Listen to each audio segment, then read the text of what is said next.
Hi, Rapid City High School learners. I'm Mrs. Oxner, and today I'm going to show you some functions on the Desmos calculator. The Desmos calculator is a math resource tool that's amazing, and you have access to it all the time. It just also happens to be the calculator that you have access to when you take the Smarter Balance test.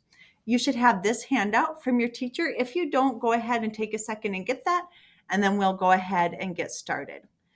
So to get to the Desmos calculator, and most of you probably know this, just type in Desmos, and the first is DESMOS.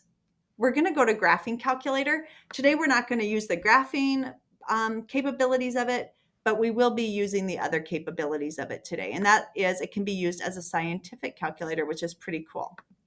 So the first problem that you have on that handout is -4 2/5. And I'm just going to show you how to type that in, plus 1 2/3, because there is a little workaround with the Desmos calculator.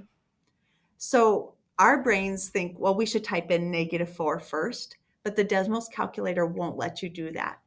So the workaround to type in mixed numbers is to type in the fraction first. So we have to type in that 2/5 first. So I'd like for you to do this with me as I'm typing things into my calculator. You should be typing things into your calculator as well. So we have 2 and then that divide sign 5. Now to put the 4 in front of it, we have to cursor back.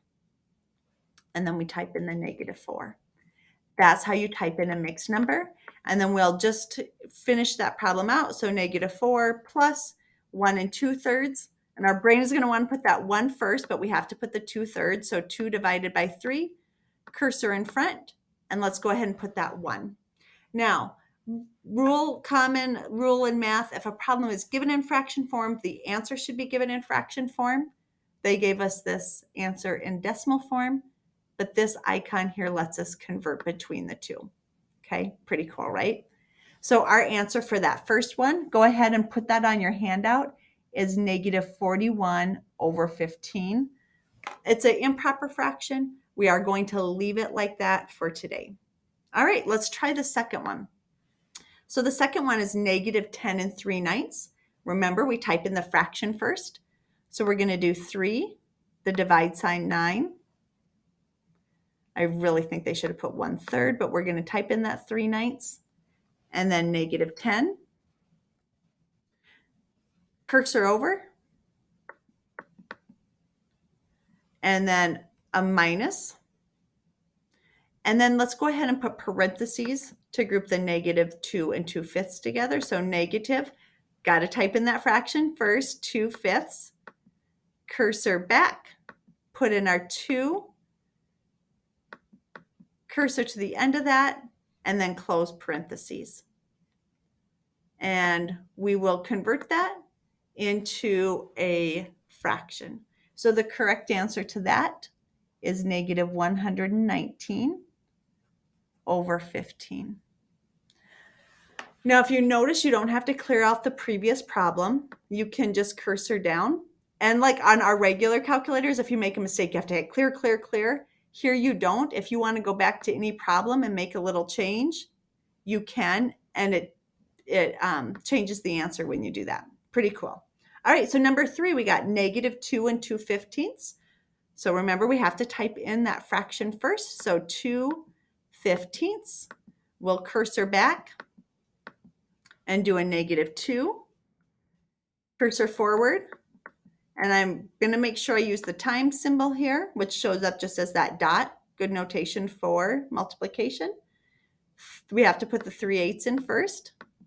Cursor back and put in our 4. Once again, the answer is given in decimal form. So let's go ahead and switch that. And I'm actually going to write it on my handout 2 ways because it was -0.3 repeating. And of course, I forgot what the other one was. It is -28/3. So these two expressions here are equivalent. One's in decimal form and one is in fraction form. All right, now there is a little workaround for the next problem. The next problem is a division problem, and because we use the fraction bar and the division bar are the same thing on Desmos, I want to show you the workaround for that, okay? So I can't just type in -6 1/9. I have to group that together so that they know that's my numerator, okay? So I'm going to type in the 1/9. I'm going to cursor back and put in that -6. I'm going to cursor forward. And now I have my numerator grouped together. I'm going to hit the divide sign, and I know it's going to put in a fraction bar, and then I'm going to group together my denominator. So I have to type in the fraction first, cursor back,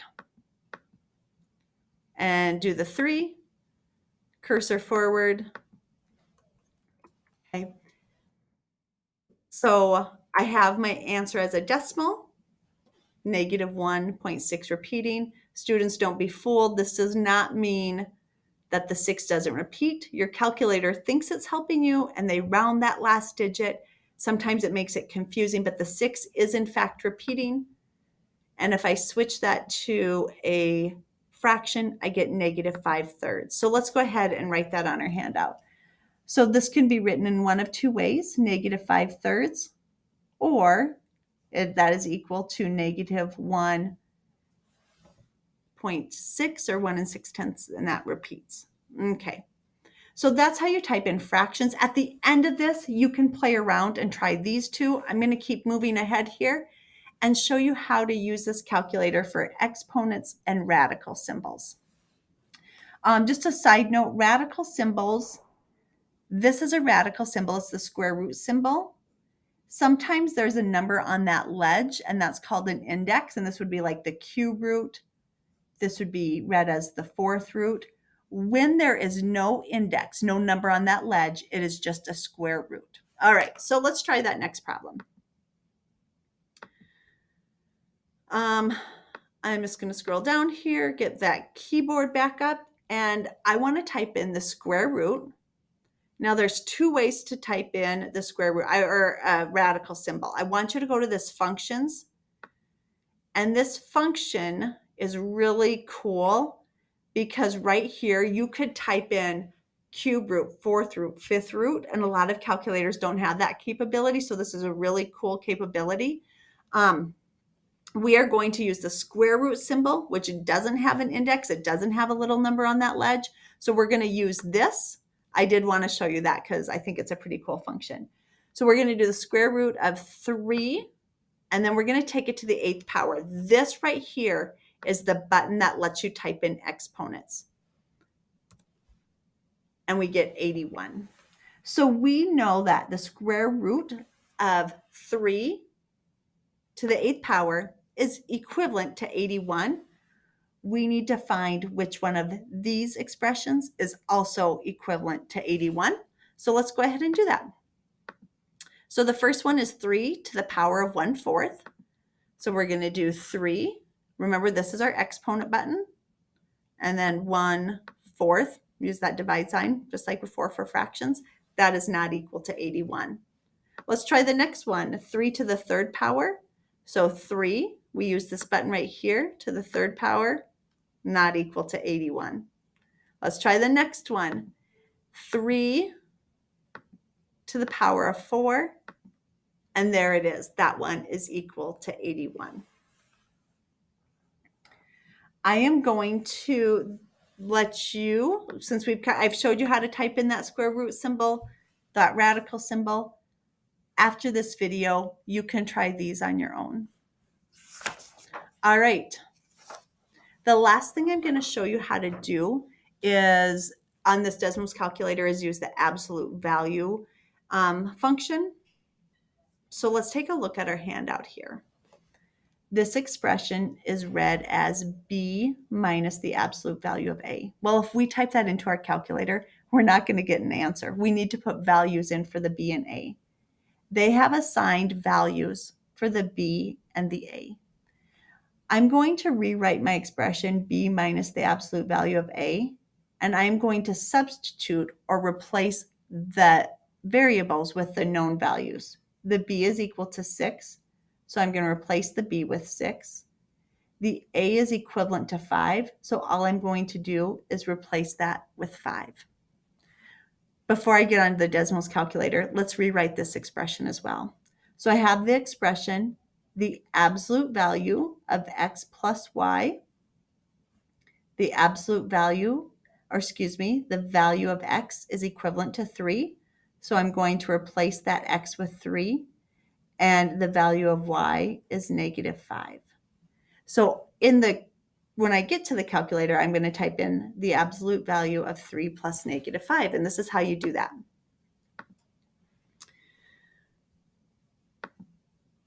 Right here is that absolute value bar. And so our first expression is 6 minus the absolute value of 5. So I click that for the first bar, and I click it to end it, to close that, and I can see that's equal to 1. Let's do our next expression. We have the absolute value, so I'm going to click that to start that, then 3 plus negative 5, and I click that to close it, and I see it is equivalent to 2. All right, so I've showed you how to do the exponents, the radical symbols, fractions. If you're like, yeah, this is easy, I get this, you have one of two options. You can continue practicing the problems on there, or you could help someone who isn't catching on as quick, who's like, how did you get that? That would be the kind thing to do. So I gave some problems for you to try on your own. My suggestion is you try those on your own, or if there's someone around you who would like some help, I think it would be kind of you to show them how to type those in. At this time, you can hit pause. What I'm going to do is let you work on them, and then you can unpause it, and I'll put the answer key up here. Okay. I also will give each advisor teacher an answer key. So at this point, the video really is done, except there's answers at the very end. So play around with that Desmos calculator. It's an awesome tool. Have a great day, you guys.